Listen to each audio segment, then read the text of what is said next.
이번 시간 이어서 금치사 펀드 투자 권유 대행의 패스코드 제1회 해설 특강 8번째 시간이고요. 이번 시간부터는 이 과목과 관련돼서 우리의 펀드 관련 법규 5문제 먼저 풀어보도록 하겠습니다. 그래서 풀어볼 문제는 36번부터 40번까지 문제 되겠습니다.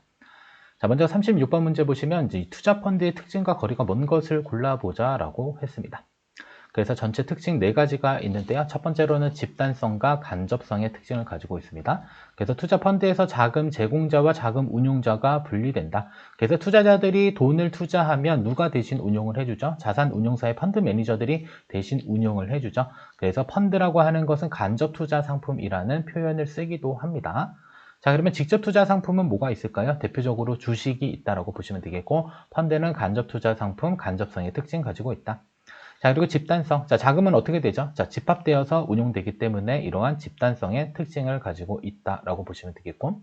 자, 두 번째로는 실적 배당의 원칙은 다른 말로 표현하면 원금 손실 가능성이 존재한다. 이렇게 보시면 되겠습니다.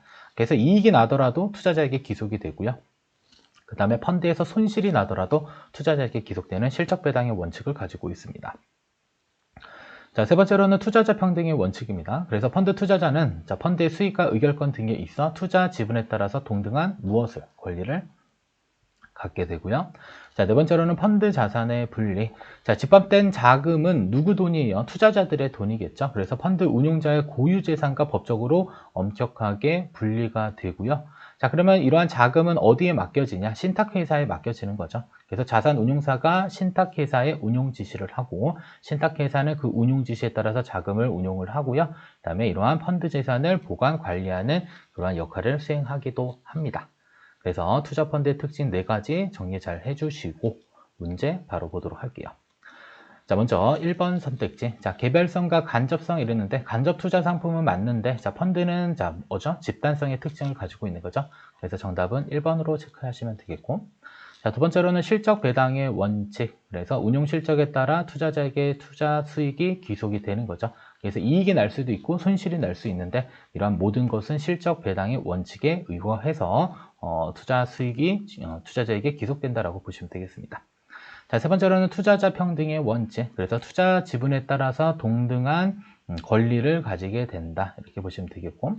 자, 네 번째로는 펀드 자산의 분리. 자, 펀드 자산은 누구 거예요? 자, 투자자들 거죠. 그래서 펀드 운용자의 고유 재산과 분리되고 있다라는 점을 체크하시면 되겠습니다. 그래서 정답 1번으로 정리해 주시고요. 자, 다음은 37번 문제. 자, 다음 중 투자 신탁의 관계회사와 그 역할에 대한 설명으로만 모두 묶인 것을 골라보자라고 했습니다. 그럼 보니까 신탁업자 내용 나오고요. 그 다음에 집합투자업자, 그 다음에 수익자와 관련된 내용들이 나옵니다. 자, 먼저 투자 신탁의 개념 다시 한번 정리할게요. 자, 집합투자업자가 투자 신탁 계약에 따라서 신탁업자 신탁 계약을 체결한 후 수익권을 균일하게 분할하여 누구에게? 수익증권을 투자자에게 판매해서 돈을 모읍니다. 즉 기금을 형성한다라고 보시면 되겠고요. 그래서 그 형성된 기금을 집합투자업자가 주식 등에 투자하고 그 결과를 투자자에게 귀속시키는 집합투자기구를 우리는 뭐라 그런다? 투자신탁이라고 그렇습니다.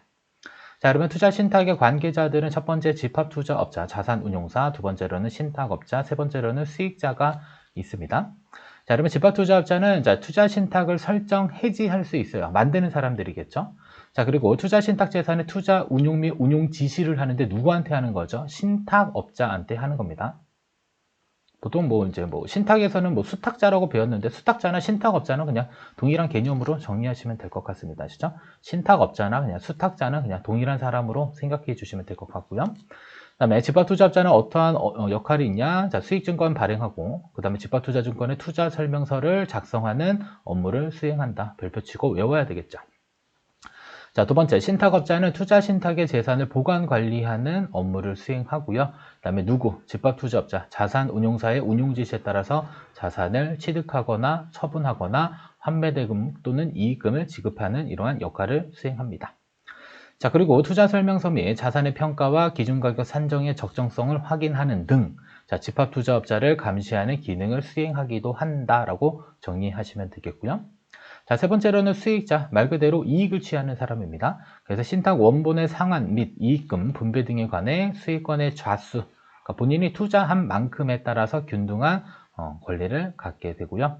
그다음에 언제든지 수익증권의 환매 청구 가능하다. 돈을 돌려달라고 할 수 있고, 그다음에 투자신탁 재산에 관한 장부, 서류 열람, 그다음에 등초본의 교부 청구, 그다음에 수익자 총회의 의결권을 가지는 이러한 역할을 수행하는 것을 수익자로 보시면 되겠습니다. 그래서 투자신탁의 당사자들, 관계자들, 그래서 집합투자업자, 신탁업자, 수익자 각각의 역할들이 있었으니까요. 살펴보시고 위로 올라오겠습니다. 첫 번째, 신탁업자는 집합투자업자를 감시하는 기능을 수행한다. 맞는 표현입니다. 신탁업자는 집합투자업자의 감시 기능을 수행한다. 자, 그러면 우리가 신탁관계에 있어서는 우리가 하나 배운 게 하나 있어요. 신탁업자를 관리 감독하는 것은 수익자였습니다. 이것도 그냥 참고로 기억하시고.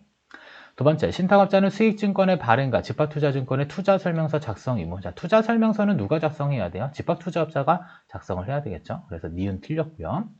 디귿, 집합투자업자는 투자신탁재산을 보관관리해야 하며, 자, 환매대금, 이익금 지급한다. 자, 보관관리 업무는 신탁업자의 의무입니다. 그래서 이 두 가지가 바뀐 거예요. 자, 리을. 자, 수익자는 신탁 원본의 상환 및 이익금 분배 등에 관해서 수익원의 좌수에 따라서, 그러니까 본인이 투자한 만큼의 균등한 권리를 가지게 된다. 맞는 표현입니다. 정답은 기역, 리을. 이렇게 해서 옳은 문장 체크해 주시고, 나머지 오답들도 다시 한번 정리해 주시면 되겠습니다. 자, 다음은 38번. 다음 중 투자회사에 대한 설명이다. 괄호 안에 들어갈 내용을 순서대로 나열한 것을 골라보자 라고 했습니다.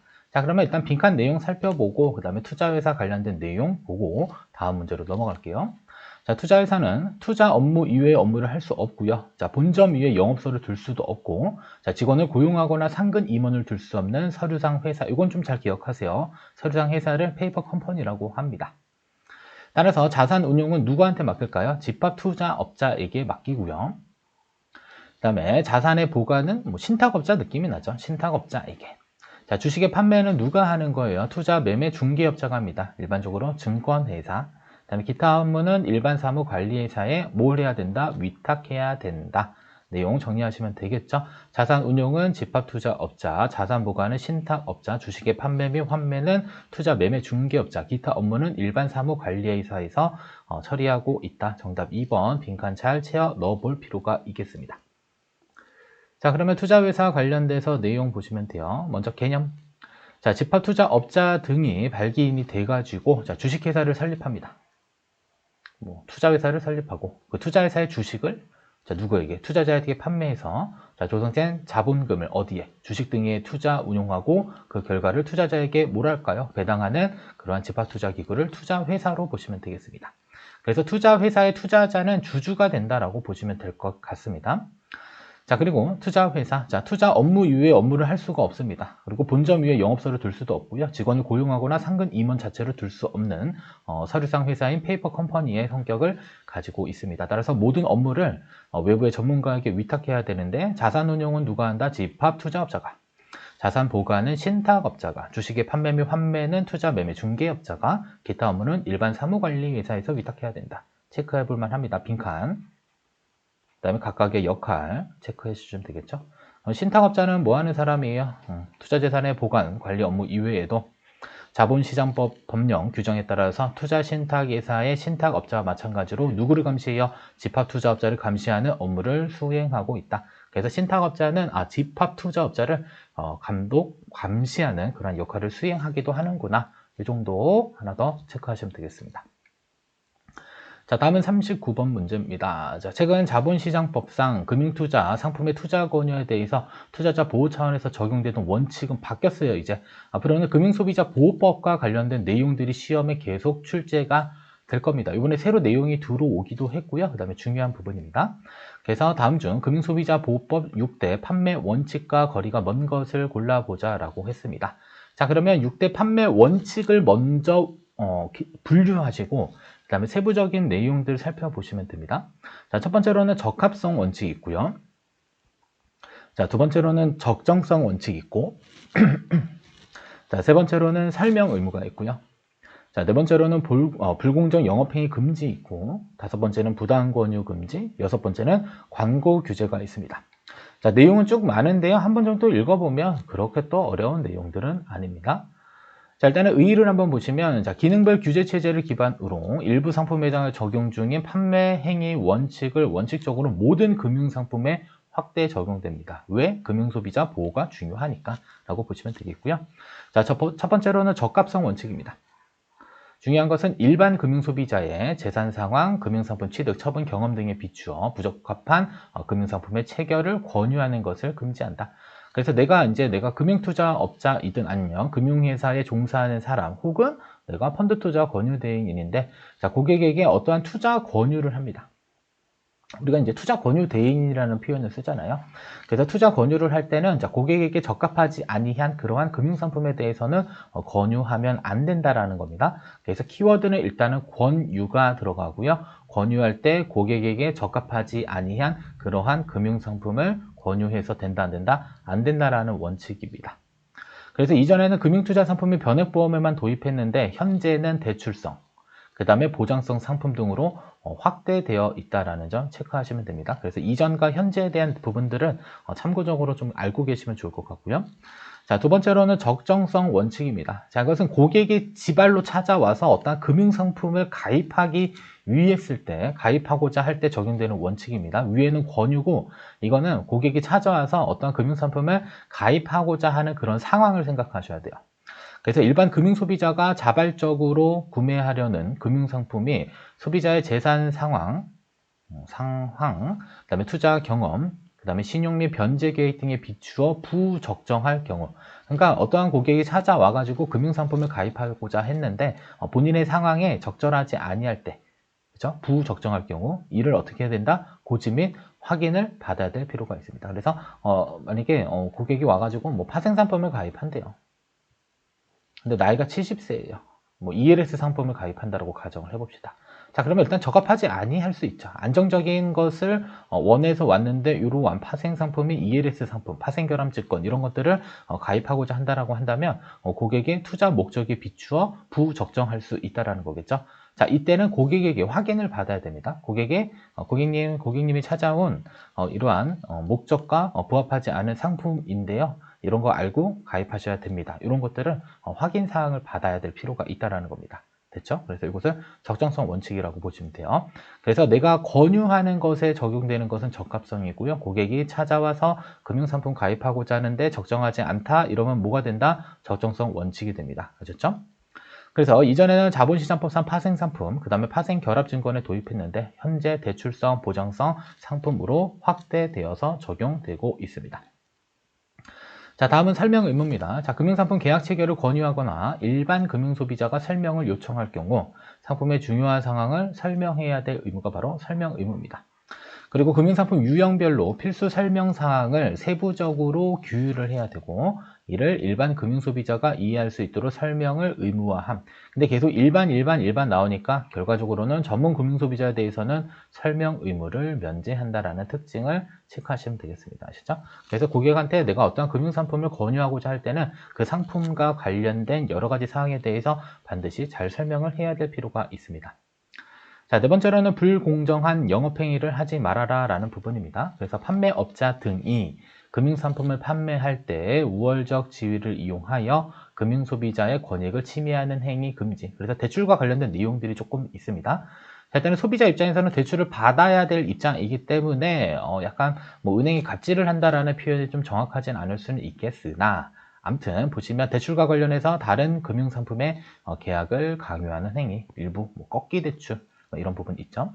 자, 두 번째로는 대출과 관련해서 부당한 담보를 요구하거나 대출과 관련하여 제3자의 연대 보증을 요구하거나 업무와 관련하여 편익을 요구하거나 연계 제휴 서비스 부당하게 축소 변경하는 행위, 이러한 것들은 모두 다 뭐가 될 수 있다? 불공정 영업행위 금지 원칙에 위배되는 행동들입니다. 자, 그리고 이러한 불공정 영업행위는 일반 금융소비자와 전문 금융소비자 모두에게 적용된다라는 내용 체크하시고, 자, 다음은 부당 권유 금지입니다. 그래서 금융상품 계약 체결 권유 시 금융소비자가 오인할 수 있는 허위 사실 등을 알리는 행위는 금지된다. 그래서 원금이 보장되지 않는 그러한 위험한 상품인데요. 원금 보장된다라는 내용 가지고 권유를 하게 됐을 경우에는 부당 권유 금지 원칙을 위배한 사항이 되겠습니다. 자, 따라서 부당 권유의 유형 중요할 수 있겠죠. 체크 잘 하셔야 됩니다. 첫 번째, 불확실한 사항에 대해서 단정적 판단을 제공하거나, 자, 금융상품의 내용을 사실과 다르게 알리는 경우들도 있을 수 있습니다. 그냥 대표적인 게 그냥 원금 보장되냐, 원금 보장되지 않느냐, 이런 것들을 숨기고 판매하는 경우에 해당되고요. 세 번째, 금융상품의 가치에 중대한 영향을 미치는 사항을 알리지 않거나 객관적 근거 없이 금융상품을 비교하거나, 그러니까 내가 판매하고자 하는 금융상품이 더 우월한 상품이다. 뭐 이러한 것들 해당될 수 있겠고요. 그다음에 다섯 번째, 내부 통제 기준에 따른 직무 수행 교육을 받지 않은 자로 하여금 계약 체결 권유와 관련된 업무를 하게 하는 행위 등 이런 것들은 몽땅 다 부당 권유 금지 행위를 위반한 행위가 되겠습니다. 그리고 이러한 부당 권유는 일반, 그 다음에 전문 금융 소비자 모두에게 해당되는 원칙이 되겠습니다. 자, 다음은 광고와 관련된 부분입니다. 광고 규제. 자, 광고할 때는 이러한 원칙을 잘 살펴보고 광고를 해야 된다는 그런 내용입니다. 그래서 금융상품 또는 판매업자 등의 업무에 관한 광고 시 필수적으로 포함해야 하는 상황, 금지 행위 등을 규제한다. 그래서 첫 번째로는 필수 포함, 두 번째로는 금지 행위, 이렇게 두 가지로 나눠졌죠. 그래서 필수적으로 포함해야 될 것은, 자, 일단은 금융상품의 설명서및 약관을 읽어볼 것을 권유하는 내용. 근데 아무리 권유하더라도 고객들이 잘 보지는 않습니다. 아무튼 포함해야 됩니다. 광고할 때. 자, 두 번째, 금융상품 판매업자 등의 명칭, 금융상품의 내용 설명해야 되겠죠. 광고할 때도 포함해야 되고. 자, 그리고 보장성 상품의 경우는 보험료 인상, 그 다음에 보장 내용 변경 가능 여부 등을 광고에서 포함돼야 되겠고요. 그 다음에 투자처 상품의 경우는 운용 실적이 미래의 수익률을 보장하지 않는다라는 사항. 그래서 과거의 운용 실적들을 계속 보여주기는 하는데요. 자, 미래에는 그 수익률을 보장하지 않는다라는 상황들을 필수적으로 포함해야 되겠습니다. 자, 다음은 금지 행위입니다. 일단 보장성 상품, 자, 보장 한도, 그다음에 면책 사항. 면책 사항이라고 하는 것은 보상해주지 않는 내용들을 의미를 합니다. 이러한 것들을 누락하거나 충분히 고지하지 않는 행위는 금지된다. 자, 투자성 상품, 손실 보전 또는 이익이 보장되지 않습니다. 투자는 원금 손실 가능성이 있고요. 그 다음에 이러한 손익은 모두 투자자에게 귀속되기 때문에 손실 보전, 그 다음에 이익 보장 이러한 내용들을 광고 행위에 넣으면 안 되라는 내용이고, 그 다음에 대출성 상품 보시면 대출 이자를 일 단위로 표시하게 되면 어떻게 돼요? 너무 싸 보이잖아요. 그죠? 보통 월 단위로 표시하는 것도 문제가 있습니다. 일단 연 단위로 일단 표시를 하거나 혹은 월 단위로 대출 이자를 표시하셔야지, 일 단위로 표시하면 이자가 너무 낮잖아요. 그죠? 그래서 저렴하게 오인하게 하는 행위 자체도 광고 시 금지 행위에 해당되는 부분이니까요. 이렇게 6대 판매 원칙 관련돼서 많이 외우셔야 됩니다. 중요합니다. 그냥 왕별 하나 이렇게 할게요. 좀 자주 아마 출제될 가능성이 높습니다. 이번에 신규로 들어온 내용이기 때문에 출제될 가능성이 매우 높다. 보겠습니다. 자, 최근 자본시장법상 어쩌고 저쩌고 다음 중 금융소비자보호법 제6대 판매 원칙과 거리가 먼 것을 골라보자 라고 했는데 정답은 4번입니다. 투자 권유 준칙은 관련 내용이 없습니다. 자, 그러면 투자 권유 준칙은 뭐냐? 자, 투자 권유할 때 그 임직원이 준수해야 될 구체적인 기준 및 절차를 의미하는 건데, 자, 이것은 금융소비자보호법 6대 판매 원칙과는 거리가 먼 내용입니다. 나머지 세 가지와 그 다음에 또 여기에 표현되어져 있는 선택지 세 가지를 잘 숙지하시면 되겠습니다. 자, 다음은 40번으로 넘어가서, 자, 다음 중 판매 보수 및 판매 수수료에 대한 설명으로 적절하지 않은 것을 골라보자 라고 했습니다. 먼저 첫 번째 문제를 보기 전에 우리 이론을 한번 살펴보고 오겠습니다. 자, 일단은 판매 보수 및 판매 수수료가 있습니다. 자, 펀드에도 판매 보수, 그 다음 판매 수수료가 있는데요. 내용 볼게요. 일단 투자 매매 중개업자는 집합투자증권을 판매하고 판매 보수나 판매 수수료 형태로 보상을 받습니다. 자, 우리도 마찬가지로 펀드를 권유하고 고객이 이제 가입을 했었을 경우에 판매 수수료의 일부를 수취하게 됩니다. 그 금액이 크지는 않지만 모였을 때는 상당 부분 적지 않은 소득이 될 수 있습니다. 다만 판매 수수료와 판매 보수는 그 징구 근거가 다르기 때문에 두 가지로 모두 받을 수도 있고요. 혹은 보수만 받거나 수수료만도 받을 수 있다는 점 체크하시면 되겠습니다. 자, 먼저 판매 보수를 보시면, 자, 집합투자증권을 판매한 판매회사가 그다음에 투자자에게 지속적으로 제공하는 용역의 대가로, 자, 집합투자기구로부터 받는 금전은 판매 보수가 되는 것이고요. 됐죠? 그래서 판매회사가 판매 보수를 받는데 누구로부터? 집합투자기구로부터 받는 금전. 그다음에 판매 수수료는 투자자로부터 직접 받는 금전이 되겠습니다. 그래서 보통 펀드 하면 선치 판매 수수료 또는 후치 판매 수수료 이 두 가지로 구분을 할 수가 있다라고 보시면 돼요. 그래서 판매 보수는 집합 투자 기구로부터 받는 보수가 되는 것이고, 그다음에 판매 수수료는 투자자로부터 직접 받는 금전, 즉 선취 판매, 그 다음에 후치 판매 수수료, 이 두 가지로 볼 수가 있겠습니다. 자, 그리고 한도를 한번 보시면 한도까지는 뭐 크게 중요한 것 같지는 않은데 일단 그냥 참고로, 그래서 판매 수수료의 한도는 납입금액 또는 환매금액의 100분의 2, 판매 보수는 집합투자재산 연평균가액의 100분의 1 정도 된다. 참고로 기억하시고요. 자, 그 다음에 집합투자기구 운용실적에 연동해서 판매 수수료, 판매 보수 받아서는 아니 된다. 이게 더 중요한 문장이 되겠습니다. 자, 그리고 어떻게 받냐? 수치 방법. 자, 판매 수수료는 판매 또는 환매 시 일시에 투자자로부터 받거나 아니면 투자기간 동안 분할로 하여서 지급을 받을 수 있는 방법이 있고요. 그 다음에 판매 보수의 경우는 매일의 집합투자재산 규모에 비례해서 몇 %씩 차감하는 이러한 형태로 우리가 판매 보수를 또는 판매 수수료를 수취할 수 있습니다. 자, 그리고 판매 수수료는 집합투자규약이 정하는 바에 따라 판매 방법, 투자 매매업자, 투자 중개업자, 판매 금액, 투자 금액 등을 기준으로 차등하여 받을 수 있다. 이렇게 보시면 돼요. 그래서 판매 수수료, 판매 보수는 운용실적에 연동해서 받는 것은 안 되지만 차등 적용받을 수 있다. 이런 부분들 정리만 해주시면 될 것 같습니다. 자, 그러면 다시 위로 넘어와서 40번 문제 볼게요. 첫 번째, 판매 수수료는 판매 방법 및 투자 금액을 기준으로 차등할 수 있다, 없다? 차등할 수 있다, 가능하다. 자, 두 번째, 판매 수수료는 선취와 후치 판매 수수료 두 종류로 구분된다. 판매 보수를 선취, 후치 이렇게 나누면 안 됩니다. 판매 수수료입니다. 세 번째, 판매 수수료와 판매 보수는 그 증거 근거가 다르므로 두 가지 모두를 수령하는 것은 불가능하다. 아니죠. 두 가지를 모두 수령할 수도 있고요. 아니면 한 가지만도 수령할 수도 있게 됩니다. 네 번째, 집합투자기구의 운용실적에 연동해서 판매 수수료 및 판매 보수를 받을 수 없다. 자, 운용실적에 연동해서 받는 것은 안 되고요. 판매 방법 및 투자 금액을 기준으로 차등해서 적용받을 수는 있습니다. 이 두 가지를 좀 묶어서 잘 기억을 해주시면 좋을 것 같습니다. 그래서 정답 3번 체크하시면 돼요. 자, 여기까지 해서 40번까지 문제풀이 마치도록 하겠고요. 다음 시간에 41번부터 문제풀이 진행하도록 하겠습니다.